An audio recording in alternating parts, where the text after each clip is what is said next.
اسلام میں عورت کی حکمرانی، اسلام میں عورت کی حکمرانی کیوں ہے؟ اگر ایک عورت کسی مرد کی نسبت زیادہ عقل مند اور بہادر ہو اور اس کو عوام اسے اپنا قائد منتخب کرے، تو کیا صرف اس کی جنس کی بنیاد پر جو اس کے اختیار میں بھی نہیں، کیا اس کی حکمرانی حرام ہو جائے گی؟ ابراہیم صاحب اسلام آباد سے۔ نبی صلی اللہ علیہ وسلم نے فرمایا، صحیح بخاری کی حدیث ہے، لن یفلح قوم ولوا اہم امورہم الی المرأة، وہ قوم کبھی کامیاب نہیں ہو سکتی جو اپنے اہم معاملات عورت کے سپرد کر دے۔ اس کی وجہ یہ ہے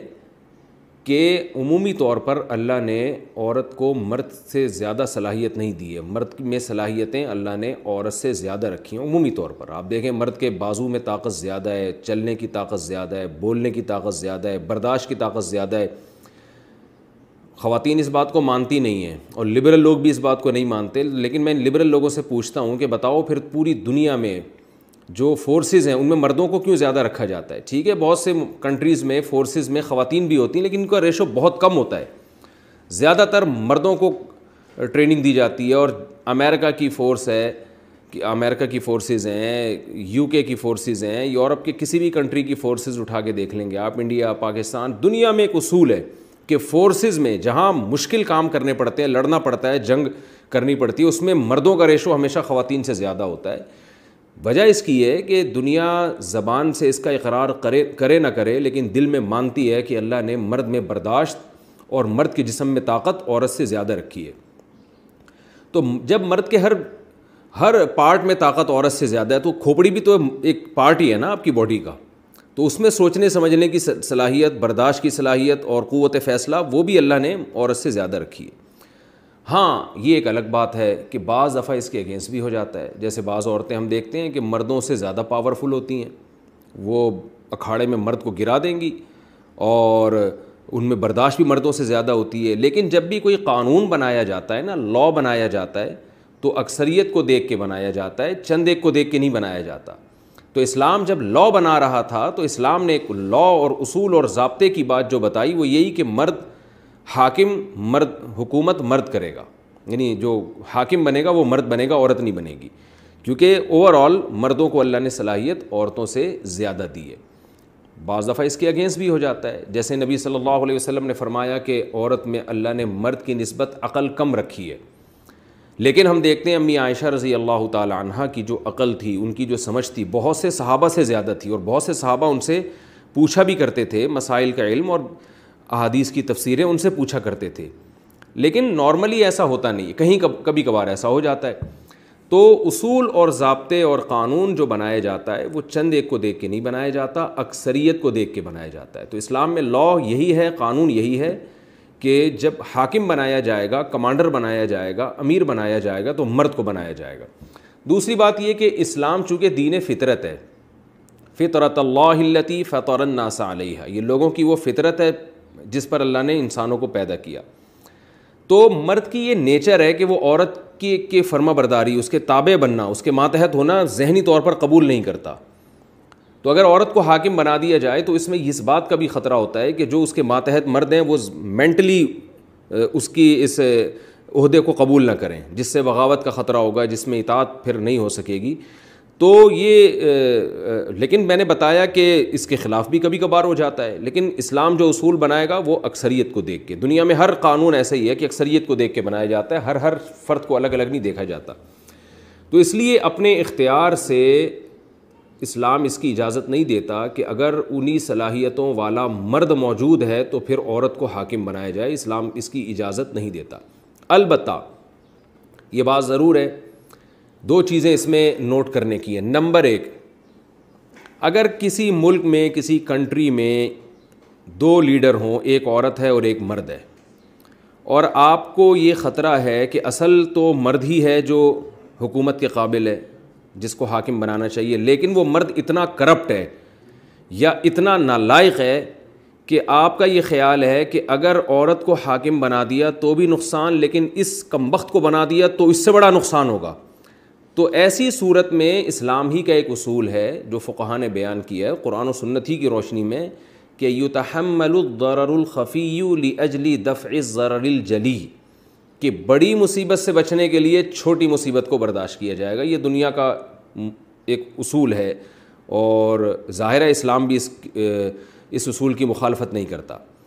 کہ بعض دفعہ یہ ہوتا ہے کہ مثال کے طور پر مرد جو ہے وہ چرسی ہے, شرابی ہے, ہیروئنچی ہے.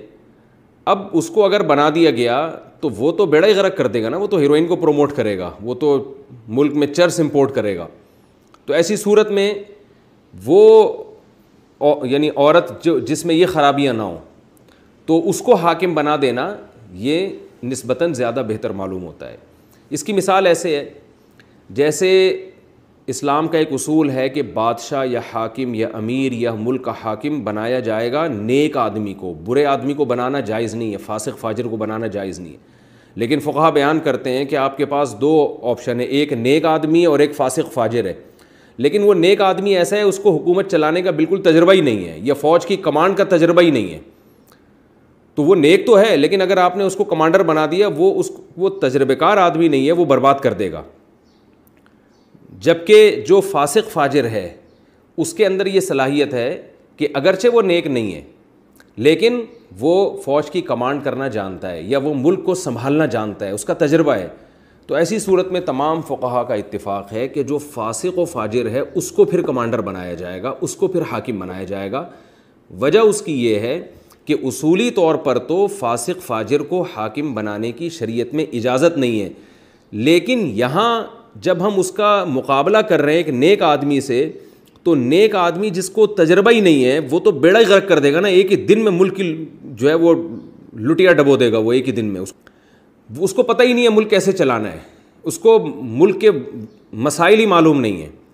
تو ایسی صورت میں فقہا کہتے ہیں کہ بڑی مصیبت سے بچنے کے لیے چھوٹی مصیبت کو برداشت کیا جائے گا, اس لیے کہ یہاں دو مصیبتیں, ایک ہے کہ فاسق کو حاکم بنانا اور ایک مصیبت یہ ہے کہ نیک آدمی ہے مگر نا تجربے کار ہے. تو وہ فاسق آدمی جو برا ہو لیکن اس کو تجربہ ہو, ایکسپیرینس ہو اس کا, وہ کم از کم کچھ کر تو سکتا ہے نا. اس بیچارے نیک کو تو پتہ ہی نہیں کرنا کیا ہے, ملک کی باغ ڈور جب ہمارے ہاتھ میں آئے گی تو کرنا کیا ہے ہم نے, وہ تو بیڑا ہی غرق کر دے گا. اسی طرح فوج کی کمانڈ میں بھی فاسق آدمی جو تجربہ رکھتا ہو, جو لڑنا جانتا ہو. میں اس کی ایک مثال دیتا ہوں کہ آپ کا جھگڑا ہو رہا ہے کسی سے, دو آدمی ہیں مدد کے لیے, ایک آدمی بہت نیک ہے, 4 مہینے تبلیغ میں لگا کے آیا ہوا ہے, بہت پرہیزگار ہے لیکن اس سے زندگی میں کبھی پھڈا کیا ہی نہیں ہے, اور ایک وہ آدمی ہے جو چرسی ہیروئنچی ہے لیکن لڑاکا ہے, ایک نمبر کا بدماش ہے. تو ایسے موقع پہ آپ کس کو کال کریں گے اپنی مدد کے لیے؟ ایسے موقع پہ یقیناً آپ اس چرسی ہیروئنچی سے مدد لے لیں گے, بھائی تو آ ذرا میرے ساتھ مل کے لڑ, کیونکہ آپ کو پتہ ہے اگرچہ یہ برا آدمی ہے لیکن لڑائی میں یہ کام آئے گا. اور وہ والا تو بہت نیک ہے لیکن زندگی میں بیچارے نے کبھی نہ گالی سنی نہ کبھی کسی کو گالی دی اور کبھی لڑائی نہیں ہے, تو وہ کیا مدد کرے گا آپ کی؟ تو یہی اصول حکومت کے بارے میں بھی ہے کہ اسلام نے حکم دیا نیک آدمی کو حاکم بنایا جائے, لیکن جہاں نیک آدمی مارکیٹ سے شارٹ ہوں یا نیک آدمی تجربے کار ہی نہ ہو, اسے پتہ ہی نہ ہو, تو ایسے موقع پہ بڑی مصیبت سے بچنے کے لیے چھوٹی مصیبت کو اختیار کیا جائے گا, اسی فاسق و فاجر کو بنا دیا جائے گا. بالکل اسی طرح اس شریعت کا اصول یہ ہے کہ جہاں مرد اور عورت کا مقابلہ ہوگا, کمپیئر ہوگا, دونوں میں آپ تقابل کریں گے, دونوں الیکشن میں کھڑے ہو رہے ہیں, دونوں ایک جیسے اہل ہیں, تو پھر مرد کو ترجیح دی جائے گی مرد ہونے کی بیس پہ, اس لیے کہ اس میں اس بات کا امکان زیادہ ہے کہ اللہ نے اس کو صلاحیتیں زیادہ دی ہیں. ایسی صورت میں عورت کو ووٹ دینا جائز نہیں, ایسی صورت میں عورت کو ووٹ دینا جائز نہیں ہوگا. لیکن اگر آپ یہ سمجھتے ہیں, سمجھدار لوگ یہ سمجھتے ہیں کہ جو مرد عورت کے مقابلے میں آ رہا ہے وہ صرف اس میں یہ کوالٹی ہے کہ وہ مرد ہے, لیکن اس کے علاوہ اس میں کوئی کوالٹی نہیں ہے, اور اس کے بارے میں آپ کو غالب گمان یہ ہے کہ یہ ملک کا بیڑا غرق کر دے گا, تو پھر ایسی صورت میں بڑی مصیبت سے بچنے کے لیے چھوٹی مصیبت کو اختیار کیا جائے گا کہ عورت ہی کو پھر ایسی صورت میں ووٹ دینا جائز ہوگا, اس لیے کہ اس عورت میں صلاحیت اس مرد سے زیادہ ہے. تو یہ ایک اصول ہے. دوسرا نمبر یعنی ایک استثناء تو یہ ہو گیا, ایک اور نمبر یہ کہ مرد کو حاکم بنایا جائے یا عورت کو حاکم بنایا جائے, نیک کو حاکم بنایا جائے یا برے کو بنایا جائے, یہ ساری بحثیں حاکم بننے سے پہلے کی ہیں. اگر کوئی بن جائے تو پھر اس کی اطاعت بہرحال واجب ہے. رسول اللہ صلی اللہ علیہ وسلم نے فرمایا اسمعوا واطیعوا ولو سلط علیکم رجل حبشی کأن رأسہ ذبیبہ اگر تم پر کوئی حبشی غلام، کالا کلوٹا نہیں ہوتا اور وہ بھی غلام ہو، موٹے موٹے ہونٹ والا، اس کی کوئی پرسنالٹی نہیں ہے اور دماغ بھی نہیں ہے، کھوپڑی ایسی ہے جیسے پچکی ہوئی کشمش ہوتی ہے نا، کشمش جیسا پچکا ہوا سر ہو اس کا، یعنی یہ بھی شبہ ہو رہا ہے پتہ نہیں اس کی کھوپڑی میں دماغ ہے بھی یا نہیں ہے. لیکن اگر وہ مسلط ہو گیا اور حاکم بن گیا تو پھر آپ صلی اللہ علیہ وسلم نے فرمایا کہ اس کی اطاعت کرنی پڑے گی. یعنی اس کو حاکم بنانا تو جائز نہیں ہے اس لیے کہ اس کے تو دماغ ہی کام نہیں کرتا، لیکن اگر بن جائے کسی بھی طرح سے، طاقت کے زور سے، قانونی راستے سے، غیر قانونی راستے سے، جب بن گیا، پاور اس کے ہاتھ میں آ گئی، قوت نافذہ اس کے ہاتھ میں آ گئی، حاکم بن گیا، تو پھر آپ صلی اللہ علیہ وسلم نے فرمایا پھر بغاوت کی اجازت نہیں ہے، کیونکہ بغاوت سے بڑے نقصانات ہوتے ہیں. جب آپ اپنے حاکم کی، حکومت کی بات کو نہیں مانتے تو ملک میں افراتفری ہوتی ہے، ملک ٹکڑے ہونے کا خطرہ ہوتا ہے، بہت زیادہ قتل و غارت کا خطرہ ہوتا ہے، ایک پورا سسٹم تباہ ہو جاتا ہے. تو اس لیے حاکم بنانے سے پہلے تو یہ بھی دیکھا جائے گا کہ مرد ہو اور نیک ہو، تجربے کار ہو، وہ ساری کوالٹیز دیکھی جائیں گی اور ان کی بیس پر سلیکشن ہوگی. اور اگر دو آدمی نااہل ہیں تو پھر یہ دیکھا جائے گا ان میں کم درجے کا نااہل کون ہے، اس بیس پہ سلیکشن ہوگی. لیکن اگر آپ کی مرضی کا حاکم نہیں آیا اور کوئی بھی آ گیا، چاہے الیکشن کے ذریعے، چاہے طاقت کے زور سے، کسی بھی طرح سے، جب وہ حاکم بن گیا، اس کے ملک کی باغ ڈور اس نے سنبھال لی